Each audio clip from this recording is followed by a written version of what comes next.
Қайырлы күн баршаңызға, каналыма қош келдіңіздер. Бүгін өте дәмді, нәзік, жұмсақ, ауызға салсаң еритін, кереметтей балды тортымыздың жасалу жолымен қыр-сырымен бөлісемін. Балды тортымызды осы рецептпен жасасаңыздар бір жасағаннан шығады.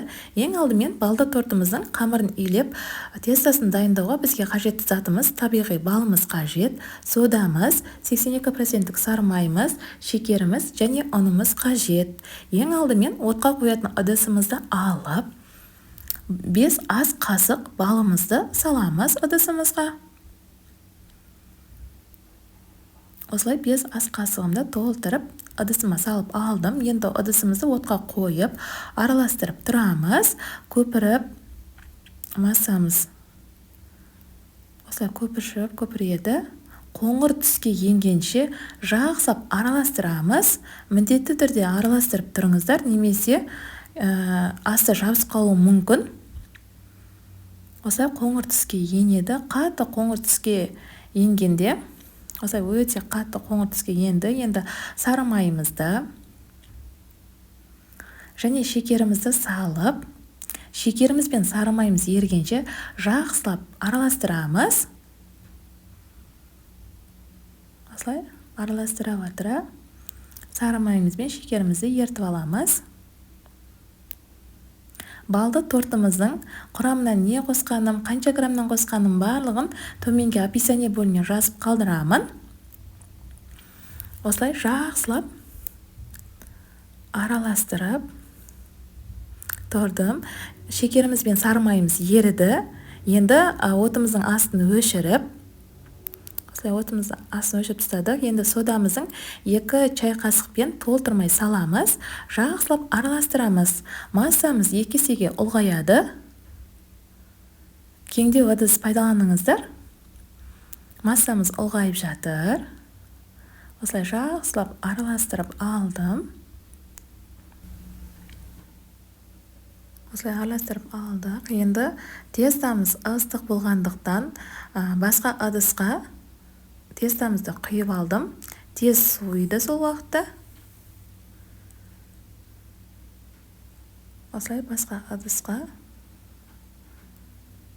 тестамыздың барлығын құйып алдық.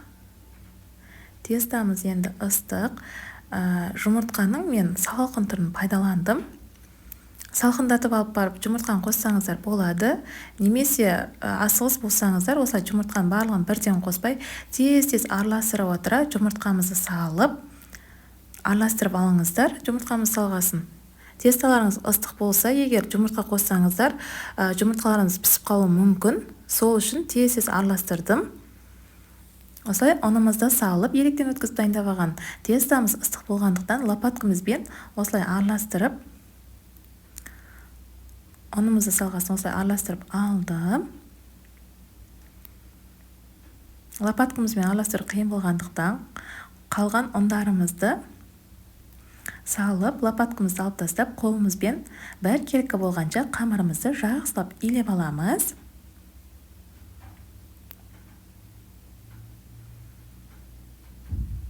Осылай қамырымызды өте жұмсақ болады қамырымыз. Осылай басын біріктіріп, қамырымызды илеп алдым. Енді илеп алған қамырымызды пакетімізге салып, тоңазытқышымызға 1-2 сағатқа қойып қоямыз. Осылай тоңазытқышқа қойып қойдым. 1,5 сағаттан кейін тоңазытқыштан алып қамырымызды 120 граммнан өлшеп аламыз. 128, 125, 120 ғып өлшеп алдым. Осылай өлшеп алып, қамырларымызды дөңгелек етіп, жаюға ыңғайлы ғып, дөңгелектеп алдым. Дөңгелектеп алған қамырларымызды енді бөлек қойып қоямыз. Осылай бөлек қойып қойып, бетін пленкамызбен осылай жауып қоямыз. Пергамент қағазымызды алып, ұн сеуіп жеріп, бір қамырдан алып, дөңгелектеп жайып аламыз.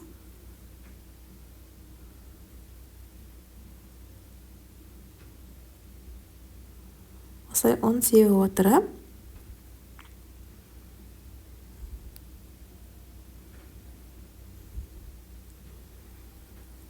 осылай жайып алдық. Енді осылай мен тарелкамызбен өлшеп алдым. Осылай өлшеп алсаңыздар, барлығы бірдей болып шығады. Сонда тортымыз да әдемі көрінеді. Осылай шет-шетін пышағымызбен бөліп алып, құрамында сода қосқандықтан көтеріліп кетпеу үшін мен осылай шанышқымызбен тесіп шықтым.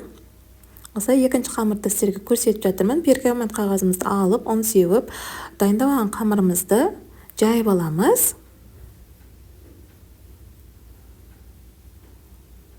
Осылай жайып алып, енді тарелкамызды алып, тарелкамызбен осылай бөліп, дөңгелектеп етіп бөліп алдық. Енді шанышқымызбен тесіп, қызып тұрған пешімізде пісіріп аламыз. Осылай тез-тез піседі.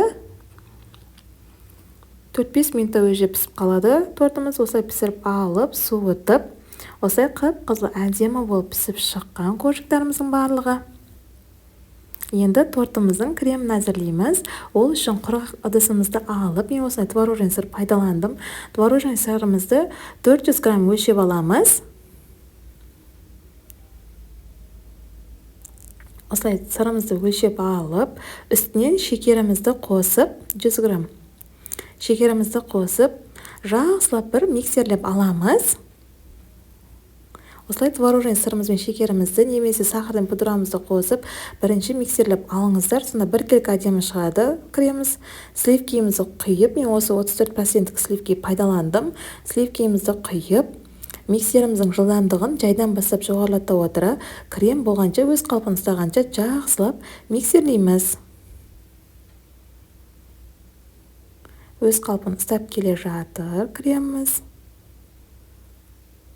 Креміміз дайын.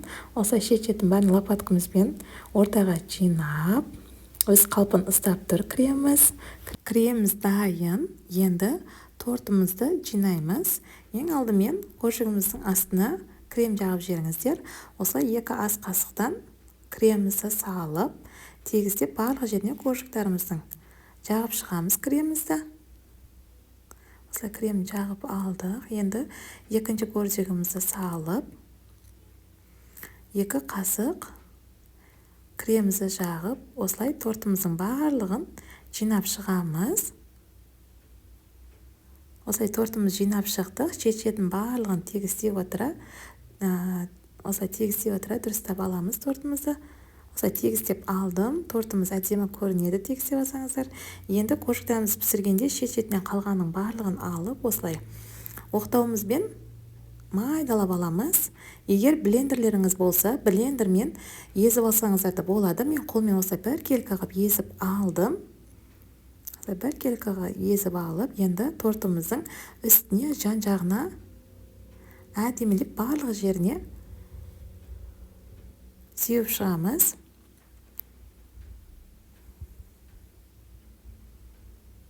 Осылай тортымыздың барлық жеріне сеуіп шықтық. Осымен кереметтей балды тортымыз, яғни медовик тортымыз дайын. Сіздер де осы рецептпен жасап көріңіздер. Өте дәмді болып шығады. Барлық жанның көңілінен шығады. Сіздерге тортымызды кесіп те көрсетіп жатырмын. Тортымыз осылай. Өте жұмсақ, әрі дәмді, әрі өте биік, жұмсақ болып шығады. Сіздермен бірге болған таңжарқын. Қош сау болыңыздар.